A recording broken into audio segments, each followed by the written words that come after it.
Ici, on va entrer dans une autre sorte et forme de révélation. Nous allons parler de mariage entre cousins et cousines.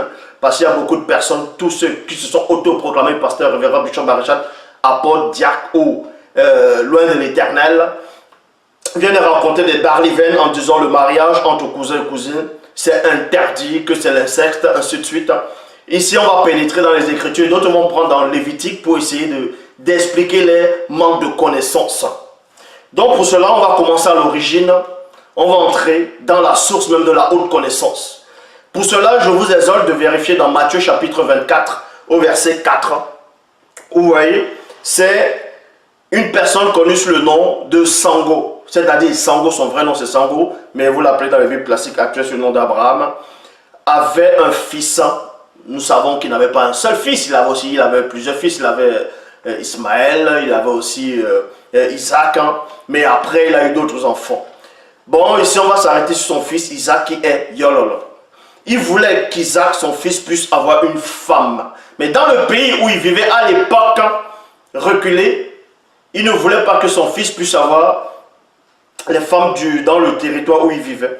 Parce que pour lui, c'était les non-initiés. C'était des femmes qui n'obéissaient pas au règlement, au verbe de Loba. Pour cela, il a mandaté l'un de ses serviteurs. Bon, on ne va pas dire serviteur, mais si on va dire l'un de ses hommes de main les plus anciens, celui à qui il a vraiment confiance, d'aller chercher une femme, bien entendu selon le monde, selon l'esprit, d'aller chercher une femme dans sa parenté, où il était né et dans sa famille.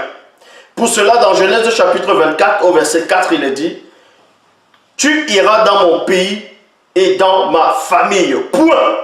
Là, tu choisiras une femme pour mon fils Isaac. » Genèse chapitre 24, au verset 15, il est dit ceci.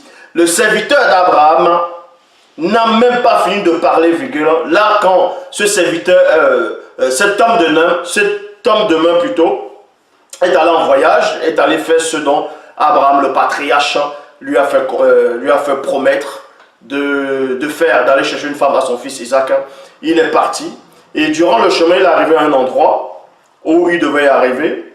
Là-bas, il priait. Vous voyez, ce serviteur a prié. Il a prié Loba et on sait que l'entité l'a exaucé. De comprendre qu'il voulait une femme qui marche selon le verbe. Il voulait une femme selon le désir d'Abraham. Donc, celui qui l'a envoyé. Et on vous dit ici dans Genèse chapitre 24 au verset 15, le serviteur d'Abraham n'a même pas fini de parler, virgule. Rebecca arrive, la cruche sur l'épaule. Point. C'est la fille de Bethuel. Il y a point ici.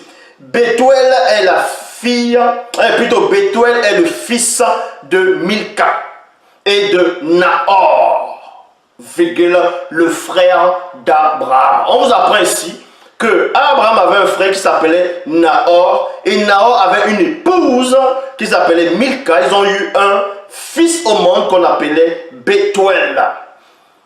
Et dans la suite, vous apprenez que Bethuel a eu un enfant. Bethuel a eu un enfant. Ça, on va entrer plus en profondeur. Dans Genèse chapitre 24, avant d'aller dans Genèse chapitre 24, je vais répéter. Je vais repartir toujours dans Genèse chapitre 24, verset 15. Le serviteur d'Abraham n'a même pas fini de parler, virgule, Rebecca arrive. Rebecca arrive. Vous voyez? Rebecca arrive, virgule, la cruche sur l'épaule, c'est la fille de Bethuel. Donc Rebecca était la fille de Bethuel. Et le père de Bethuel, c'était Nahor, le frère d'Abraham. Et Rebecca, elle est devenue la femme d'Isaac plus tard. Donc c'était sa cousine. C'était pas sa nièce, c'était sa cousine. Genèse chapitre 24, verset 67, il est dit, Isaac conduisit Rebecca dans la tente de Sarah, sa mère. Point. Il épousa Rebecca. Donc vous apprenez ici qu'Isaac, qui était un patriarche, a épousé sa cousine Rebecca. Elle devint sa femme et il l'aima. Point. Ainsi Isaac fut consolé après la mort de sa mère.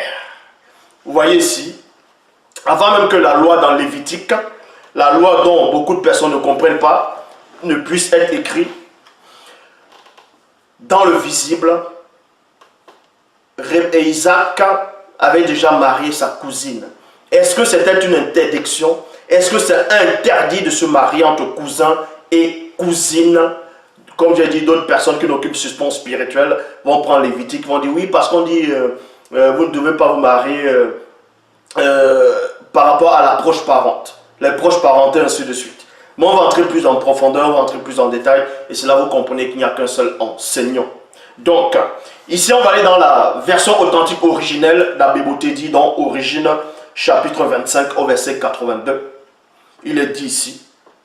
Ensuite, Yololo, dans Yololo qui est Isaac, après avoir discuté longuement et intimement avec Gokanyaka qui est Rebecca, dans sa cousine, virgule, l'amena ensuite dans la tente où avait vécu sa mère, Kigne. Dans sa mère, c'est Kigne, Kigne c'est Sarah, selon la Bible classique, le nom de Sarah. Et elle devint sa femme selon le rite des initiés. Et là, ensuite, on vous dit quoi?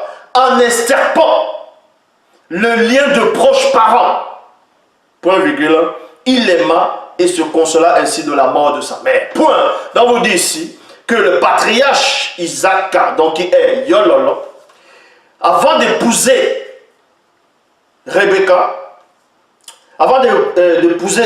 Kengokanyaka, il a d'abord, selon le rythme plutôt, des initiés, extirpé ce lien-là parenté qui pouvait, selon vos raisonnements, empêcher quelqu'un de se marier avec sa cousine. Donc il a enlevé cela. C'est la raison pour laquelle on ne retrouve pas ça dans le Lévitique. Ça, on va entrer plus en profondeur. Dans son fils, l'un de ses fils, plus tard, connu sous le nom de Tindi, qui est Jacob, il a fait comme son père. Il a épousé sa cousine, mais sauf qu'après on l'a trompé. Il a épousé ses deux cousines, il a aussi épousé deux autres femmes.